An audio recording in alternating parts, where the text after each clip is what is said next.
Tadbirkorlar faoliyatida tekshiruvlar qanday tartibda amalga oshiriladi? Tekshiruvchilar va tadbirkorlar bu jarayondagi o'z huquq va majburiyatlarini bilishadimi?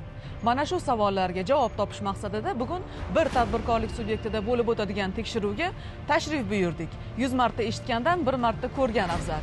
Hozir bu savollarga birgalikda javob topamiz.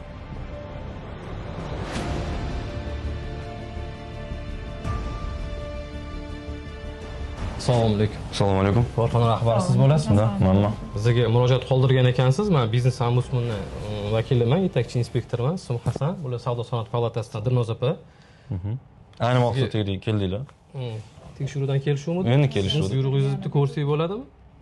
Biz Go Control .uz orqali ro'yxatdan o'tgan-o'tmaganligini tekshiramizda. Tak. Kamalova Dilnoza. Maxsus guvohnomangiz bormi? Siz nimaga asosan tekshiruvga tashabbus qilganligingizni, keyin tadbirkorlik sizga huquqlaringizni tushuntirdilarmi, majburiyatlaringizni, nazorat qiluvchi organ mansabdor shaxsi? Endi boshlayaptilar. Endi jarayonda hozir endi boshlayotgan edik tekshiruvni. Ustiga kelamiz deb biz ham. Vaqtida keldingiz. Murojaatga asosan bugun sizni dorixonangizda tekshiruv ishlari o'tkazilishi belgilandi va markaziy buyrug'i chiqdi. Ushbu buyrug'ga asosan nazorat qiluvchi organ vakili sifatida meni yuborishdi. Bundan tashqari siz advokatlik xizmatidan ham foydalanishingiz mumkin. Sizda tekshiruvlarni ro'yxatga olish elektron kitob mavjudmi?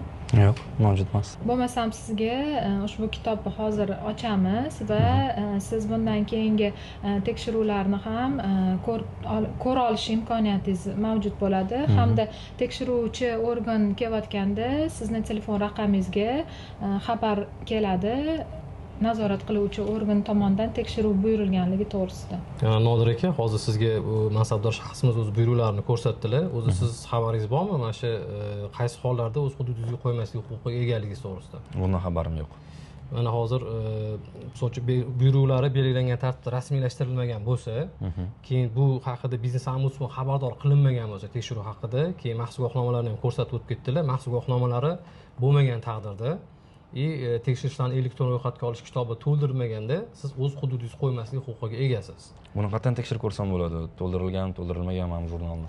Go Control.uz degan sayt bor. O'sha yerdan shaxsiy kabinetingiz orqali kirib, bu keyin tekshiruv tugagandan keyin ham, yakunlangandan keyin ham siz bu natijasi bo'yicha agar norozi bo'ladigan bo'lsangiz, bizga murojaat qoldirsangiz bo'ladi. Biz belgilangan tartibda buni o'rganib chiqamiz.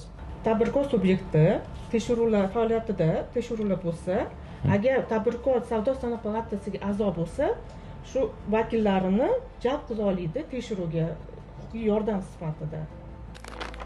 Qonun talablari aniq, tartiblar belgilangan, tadbirkorlar va tekshiruvchilar esa bu qonun hujjatlariga birdek amal qilishlari va o'z huquq va majburiyatlarini bilishlari lozim.